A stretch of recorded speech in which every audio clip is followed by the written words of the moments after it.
Pourquoi les affirmations, ça fonctionne pas toujours? Je sais pas toi, mais moi, j'ai beau me répéter la même affaire 10, 20, 100 000 fois par jour, comme par exemple, j'ai super confiance en moi, j'ai obtenu tel contrat, euh, peu importe c'est quoi que tu désires, oui, ok, ça peut peut-être te mettre dans une belle énergie, mais par contre, oublie pas que tu sais, dans le fond de ta tête, là, ben, tu sais que tu l'as pas vraiment. Tu l'as pas atteint, t'es pas vraiment quelqu'un de super confiant, puis tu sais, t'as beau te le répéter 40 fois par jour, il y a quand même une petite partie de toi, on va pas se le mentir, elle sait très bien que, bon, t'es pas la personne avec le plus de confiance en soi sur la Terre. Et pourquoi les affirmations, ça fonctionne pas nécessairement au-delà du fait qu'on le sait que c'est pas 100% vrai, mais au-delà de ça, c'est parce que les affirmations, ben, ils sont concentrés sur le résultat. Hein?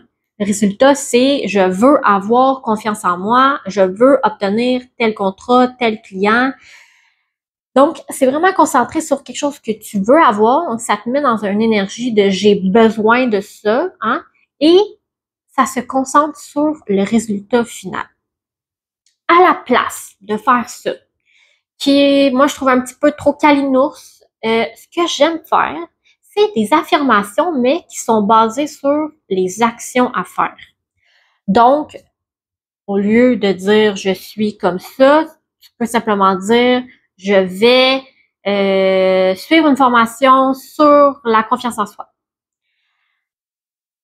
Mais il n'y a rien qui t'empêche de suivre cette formation-là et tu as tout le contrôle, tout le pouvoir de la suivre ou non, cette formation-là, au lieu de remettre ça à l'univers puis dire ben j'espère que je vais avoir confiance en moi, je dis que j'ai super confiance en moi, je prends des actions, je mets des choses que je peux contrôler, des choix que je peux faire dans ma vie. Donc les affirmations c'est bon, mais pourquoi ne pas les utiliser par rapport à des actions? Ça va juste t'encourager à, justement, prendre action vers l'objectif que tu souhaites. Et en plus, ce que ça va faire aussi, c'est que ben, pendant un instant, tu vas oublier le résultat final.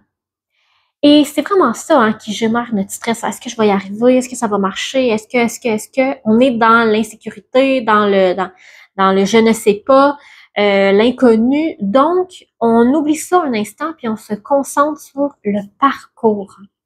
Et à place d'être dans le stress, on essaie d'avoir du plaisir dans le parcours, dans les actions qu'on prend. Donc, tu sais, le journey, vraiment plus importante puis beaucoup plus fun aussi que juste se concentrer sur le résultat final. Fait que je t'encourage à mettre ça dans ta vie, des affirmations qui concernent des actions que tu peux prendre vers ton objectif.